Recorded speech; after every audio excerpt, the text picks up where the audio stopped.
Se em termoquímica a gente estuda a energia envolvida nas reações, na cinética a gente estuda a velocidade das reações químicas e os fatores que podem influenciar sobre a velocidade de uma reação. Eu sou o Bruno Maia, bem-vindo ao canal Química com Bruno Maia, ao nosso projeto Química do Zero.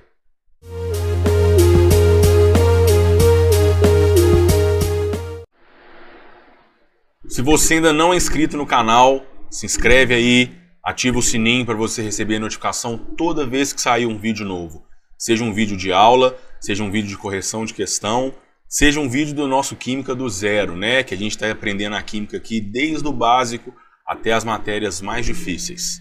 E olha só, na cinética a gente vai estudar a velocidade das reações, os fatores que influenciam. E detalhe, imagina que eu tenha uma reação, né? Que eu tenho um reagente A formando um produto B. A gente sabe muito bem que com o passar do tempo da reação, esse reagente A vai sendo consumido e a quantidade do reagente vai caindo com o tempo e esse produto B, a quantidade dele vai aumentando com o passar do tempo. O produto está sendo formado. Então, o que isso pode ser pedido para a gente? Essa matéria de cinética, ela tem questões de conta que envolvem de fato o cálculo da velocidade média de uma reação, mas ela tem muita teoria, que é a parte dos fatores que influenciam na velocidade, além da lei cinética que a gente vai falar num outro momento.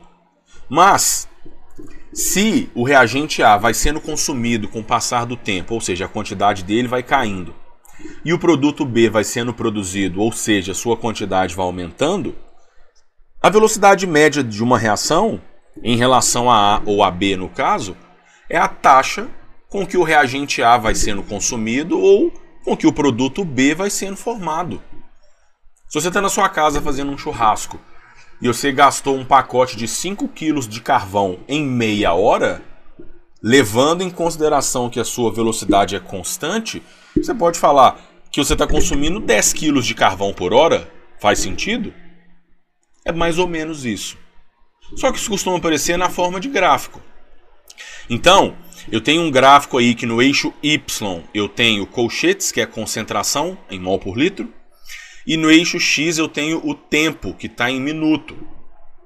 Perceba que eu tenho uma curva caindo e duas subindo. Eu estou te contando que essas três curvas se referem a esses três participantes dessa reação que apareceu aí embaixo para você. Sendo que essa curva que está caindo só pode ser do NH3. Bruno, por quê? Porque o NH3 é o reagente da nossa reação, ele está sendo consumido. Então, com o passar do tempo, a quantidade dele cai. As outras duas curvas que sobem são do N2 e do H2, porque o produto vai sendo formado com o passar do tempo. Mas qual curva é de qual participante? Dá para saber? Dá.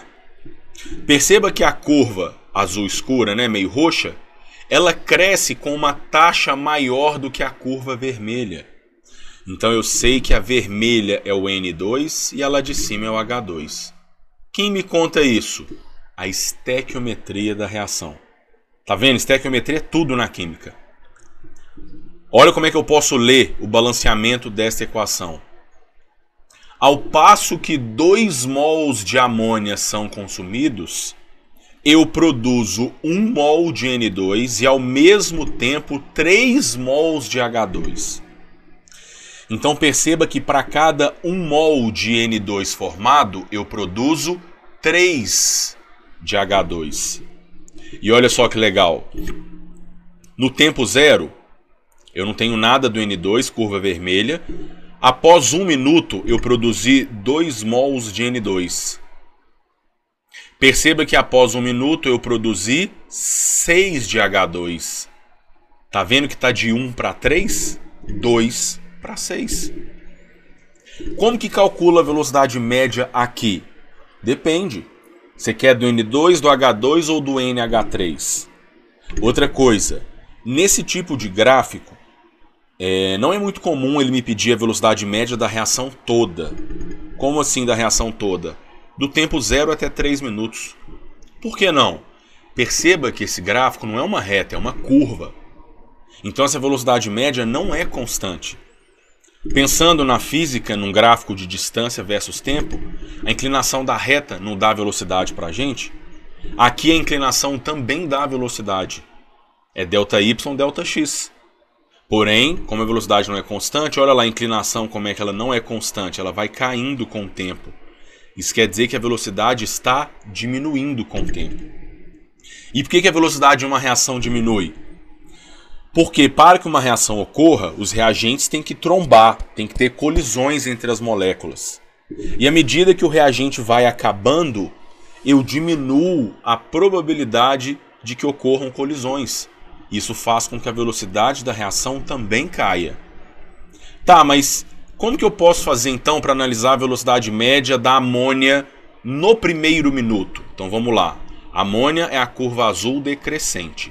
De 0 até 1 minuto, a gente tinha 8 e após 1 minuto de reação a gente tem 4. Ué, então caiu 4 mols em 1 minuto. Então a velocidade foi 4 mols por minuto. Tá, e no segundo minuto, entre 1 e 2. Então vamos lá, entre 1 e 2. Em 1 tinha 4 de amônia e em 2 tem 2. Olha, então caiu 2 mols em mais 1 minuto. É assim que faz. Tem fórmula? Tem, ΔY, ΔX. A velocidade média da reação, ela vai ser... Agora que eu vi que eu tô te tampando, tá? Vou arredar pro lado aqui para você ver. Ah, bom. Olha lá, ó, é 3H2. A velocidade média da reação é a variação da quantidade, delta quantidade, sobre delta tempo. Sem erro. Quer usar a fórmula? Pode usar. Agora, me deu uma análise gráfica, eu posso pegar lá os intervalos de tempo que eu quero. Sem segredo nenhum. Agora, se uma questão, igual a brincadeira que eu fiz com você do carvão no início, se uma questão te fala assim, a queima do metano consome meio mol de metano a cada 5 minutos. Calcule a massa de metano consumida em 1 hora. Se ele está me dando que em 5 minutos consumiu meio mol e me pediu para fazer uma previsão para daqui 1 hora, é porque a questão está considerando, e ela não vai me contar isso, eu tenho que saber, que a velocidade vai ser constante. Do tipo, se em 5 minutos consumiu meio mol, em 60 vai consumir X. Aí eu descubro. Ah, mas ele pediu a massa. Pega essa quantidade de mols de metano, vai na tabela e descobre a massa. Tá bom? Então, esse cálculo de velocidade média, cinética é uma matéria que eu costumo dizer que é mais tranquila. Sobretudo essa parte inicial e também a parte dos fatores que influenciam a velocidade da reação. Tá? Isso é conceitual, teórico, tem muita aplicação da vida aqui, que você vai ver que você vai saber todos os fatores. Primeiro, só para lembrar o que a gente acabou de falar, a velocidade de uma reação, ela depende das colisões entre os participantes dela. Isso quer dizer então que para uma reação acontecer, eu preciso que os reagentes colidam de forma eficaz. Pensa, para produzir água eu tenho que reagir hidrogênio e oxigênio. Eu preciso que as moléculas de H2 e de O2 trombem para poder produzir H2O. E eu preciso que essa colisão, essa trombada, seja eficaz. E quando que eu sei que uma colisão é eficaz, é eficiente? Primeiro, ela tem que ter um arranjo espacial favorável, que a gente não entra muito nisso aqui, tá? Porque para moléculas grandes, reações grandes, é difícil a gente saber quando que uma colisão vai ser eficaz. Quando um arranjo espacial vai ser eficaz, né? Eu preciso que os átomos se encontrem de forma eficiente. Agora, o segundo fator que garante que uma colisão é eficiente, ele é importantíssimo. E você sabe, você conhece ele da vida. Que é, eu preciso de uma energia mínima necessária para a reação acontecer. E a gente chama essa energia de ativação. E pegando um exemplo da vida, pensa numa caixinha de fósforo. Às vezes você vai lá riscar o fósforo, aí você risca devagarzinho, aí até sai uma faísquinha, mas ele acaba não acendendo. Por quê? Porque você não forneceu a energia mínima que ele precisava para poder ativar ali a reação. Esse gráfico que está aqui para você ver é um gráfico de termoquímica. Eu tenho a reação entre A e B formando C. Trata-se de uma reação exotérmica. Porém, para essa reação acontecer, eu preciso atingir o pico dessa montanha inicialmente. Isso é chamado de energia de ativação. E a energia de ativação desta reação é 20 quilocalorias. Por que 20? Porque a reação se inicia em 10 e eu preciso subir até o 30 para ela começar. Então eu tenho que subir 20 quilocalorias. Esta é a energia de ativação. Esse ponto máximo aqui, o 30, ele também recebe um nome e é chamado de complexo ativado. É onde a reação de fato começou a acontecer. Então, os fatores que influenciam a velocidade das reações, eles dependem do favorecimento das colisões. Tudo que eu puder fazer para favorecer as colisões vai aumentar a velocidade da minha reação. E são 5 os fatores. O primeiro deles é a concentração dos reagentes. Você vai ver, a gente vai só conversar aqui porque você sabe. E quanto maior for a concentração dos reagentes, maior é a velocidade da reação. Por quê? Eu preciso que os reagentes colidam. Se eu tiver uma concentração grande de reagentes, a chance de colidir é muito maior. Fazendo uma analogia, eu adoro fazer essa analogia, você está brincando de pique-pega. E aí você tem que pegar alguém. É melhor você brincar com poucas pessoas ou muitas? Lógico que é melhor brincar com muitas pessoas. Porque fica mais fácil de você conseguir trombar em alguém. Tá? Então a mesma coisa para a velocidade da reação. O nosso segundo fator é a temperatura. E esse também é óbvio. Você sabe, você aplica isso na sua vida. Quanto maior for a temperatura de um sistema, maior é a energia cinética das moléculas. E se essas moléculas estão com uma energia cinética maior, a chance delas colidirem também é maior. Pensa que na sua casa, quando você quer conservar um alimento, você não leva ele à geladeira? E se você quer conservar por mais tempo, não leva no congelador? Por quê? Porque diminuir a temperatura desacelera as reações. Nosso terceiro fator é a pressão, que a gente pode pensar no volume, né? Isso para sistemas que envolvem reagentes participantes gasosos. Estou falando a pressão de um sistema, o volume de um sistema. E quanto maior for a pressão, mais rápida é a reação. Por quê? Pensa em participantes gasosos no sistema fechado. Aumentar a pressão quer dizer comprimir o sistema. Deixar as moléculas mais próximas. E se elas estão mais próximas, a chance de ter uma colisão também é maior. O nosso quarto fator é a superfície de contato, que você também aplica direto na sua vida, que é meio óbvio.